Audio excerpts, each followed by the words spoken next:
But it is the win streak continues for these New England Patriots as they face the Giants tonight at Gillette Stadium. Mike Reiss. I look at this game and I say, look, guys, you got a game you should win. You get the bye. Then you got Buffalo coming to town. Buffalo's playing better. It would not be shameful if you were to lose to Buffalo. Don't compound that by losing tonight and suffering 2 losses in a row for the first time at this critical juncture of the season. Very fair. I agree with that. I think they should win tonight, but you look around the league, guys, I want to say there were 7 underdogs. Do I have that right? That won over this week.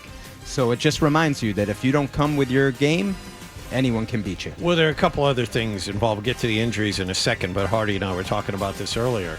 Buffalo has Cincinnati, which is not going to be a cakewalk this weekend, but if you somehow trip up and lose this one, and Buffalo goes and beats Cincinnati, all of a sudden they come to town with first place on the line. Patriots have been, I don't want to say coasting, but they've been operating at a higher level than everyone else, and they had some breathing room. You lose this one, all of a sudden the breathing room might be gone quickly. I think so, and I think also, too, look what the Giants do well. They run the ball. 38, 39 rushing attempts the last 2 games. Patriots' run defense has allowed an average of 5 yards a carry to each of the last 3 opponents. So I think you just want to get back to playing some more fundamentally sound football in those areas. Just show that you can do that. Because I feel like I don't want to say they've plateaued, because that's a strong word, but I feel like they're hanging on to get to the bye, and I just want to, see if they can tighten it up a little bit tonight. Injury-wise, who do they miss the most tonight, specifically against the Giants? I feel like it's the left side of the offensive line. To me, that's a big drop-off when you go from Will Campbell, Jared Wilson, left tackle, left guard, to Vidarian Lowe and Ben Brown. And so I look at it like, okay, the Bills yesterday go into Pittsburgh without 2 of their offensive linemen. Left and right tackle, right? Yeah. And they pounded the crap out of the Steelers in the run game. So the Giants are coming in. They rank last in the league in terms of rush defense, giving up 158 yards a game, if I have the number right. Can you do a little bit of that? Run the ball with, try to make it easier on the new guys on the offensive line. I'm wondering, and we talked to Mike Dussault earlier about this, the defensive line's pretty beat up too. We're really not sure who's going to play. Landry and Tonga are questionable, and you're already missing Milton Williams. The play in the trenches is so key to the way that Vrabel wants to operate. What do you think that's going to look like tonight? So they talk about it, John. You got to build a wall, set the edge, and swarm. And I feel like we've seen some cracks in the wall. So I think inside, you're going to have Christian Barmore and probably Corey Durden, who's been giving them some good reps. What do you know about Landry and Tonga and their availability? I feel like Landry's going to play. I talked to him this week, and I didn't get the sense that he didn't think he could go, that he was managing a knee injury that's been lingering since week 6. Tonga, I watched at practice. It didn't look to me like he did anything, so I think he's more in jeopardy of not playing. It's wild to watch the way the AFC is unfolding. You talk about the underdogs who are winning over the weekend. If the Patriots weren't concerning themselves or thinking about long term in the season, they have to now. This has to be part of the calculus going forward and how they're going to play things. So for a game like tonight against the Giants, you obviously first and foremost want to get the win, but you have to be thinking about, all right, what lays down the road here? What do we want to use to our advantage tonight without showing other teams too much? Because now they're thinking about playoff seeding. They're thinking about, where they're going to go. So is that anything that they can afford to balance with right now, getting the win without showing too much of the playbook in an effort to do it? Or is it just win at all costs? More the last thing. To me, Hardy, it's win at all costs. Get to that bye. That bye is sitting out there, and it would not surprise me if Mike Vrabel gave the players the whole week. Sometimes a team will have one practice during their bye week. They have been at this for 13 straight weeks, and to empty the tank, refill the tank, I feel like it's kept, there's like a residual effect of that. Win or lose the whole week? Win or lose the whole week, because I think there's a process of just sort of recharging. Based on the injuries right now and the guys who are either on IR or questionable, who's going to benefit the most from the bye week. I don't think it's Will Campbell. I don't think that necessarily impacts him one way or the other. I think he's probably got, a best case scenario that doesn't change because of the bye. So who benefits the most from the bye? I'll go to Harold Landry. Okay. So you remember that play against the Saints when, he went down and it looked bad? I mean, Reiss Tonga, 335 pounds, sort of dives into his leg trying to make a tackle. He's been playing through it, Hardy. And I think just the idea of not having a game to get up for and just letting that knee rest in the pass rush, right? Like ultimately, like tonight, I'm wondering, can they heat Dart up and get the ball, whether it's off a dart or interceptions? And Landry, to me, is a top pass rusher, so get some juice back after the bye. I know Dart's more mobile than Jameis Winston, but in a way, do the Patriots catch a break that they don't see Winston? Only because Winston's wildly all over the place. 30 touchdowns and 30 picks in one season speaks to that. But Winston's best, if he finds it, is far better than Dart's best. So in a way, you take that off the table by starting Dart tonight. And so and it's possible. I actually think it's even.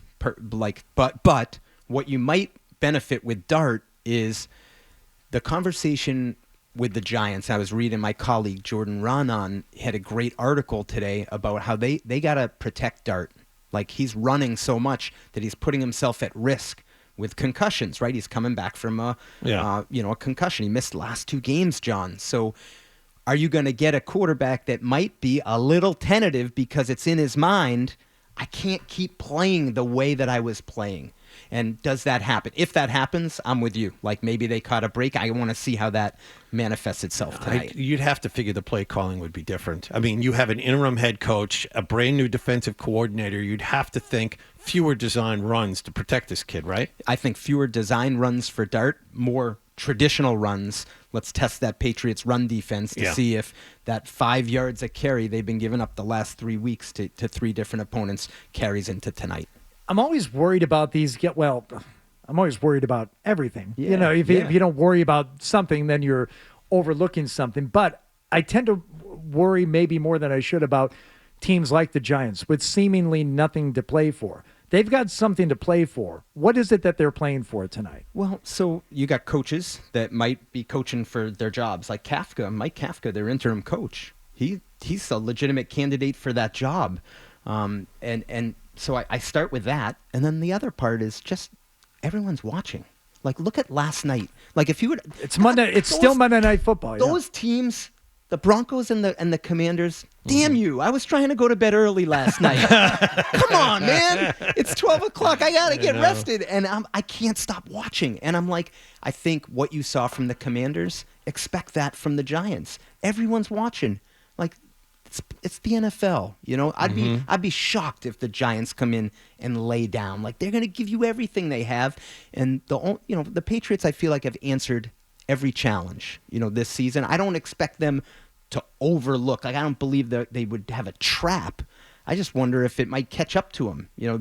The attrition. Yeah, they can't possibly run the table here. I mean, that would be unprecedented. This is like 2007 if they wind up running the table here and finish 15-2. They're going to trip up somewhere. I just hope it isn't tonight. Yeah, I'm with you. Well, I don't think it's going to be, but once again I look at that Buffalo game looming. You saw what Buffalo did yesterday. I'm sure you've been watching them the last couple of weeks. Whatever issues they were dealing with, they seem to be figuring them out piece by piece. And that team that didn't look all that worrisome 3 weeks ago now looks like you can worry about them. 100%. They were the most impressive thing that I saw yesterday. The way they went into Pittsburgh and just bullied a defense with some really good players. TJ Watt, Cameron Hayward, Jalen Ramsey. I mean, they punched them in the mouth in their own stadium. So that December 14th game, the Bills might be favored in that game regardless of what happens tonight. Interesting. And I know you had a piece on it during your news and notes, your Sunday piece. When do we find out whether or not that game is going to be flexed? So, John, usually it's 12 days in advance. So tomorrow? Normally it would be tomorrow. Then I go read the fine print. And when you get to week 14 of the NFL, they give themselves a little more flexibility to go up to 6 days. But I think there is on that game, just like scuttlebutt, not reporting this, but sure. The buzz, if you will, is that it's going to stay at 1.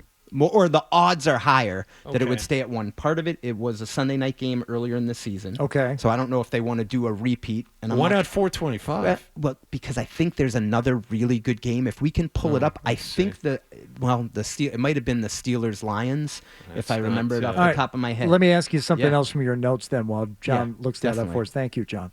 Mm-hmm. What did you have about Hunter Henry in your notes this week? Hunter has the third most receptions for a tight end on third down over the last 2 years. Oh, that was way more convoluted than I thought it was.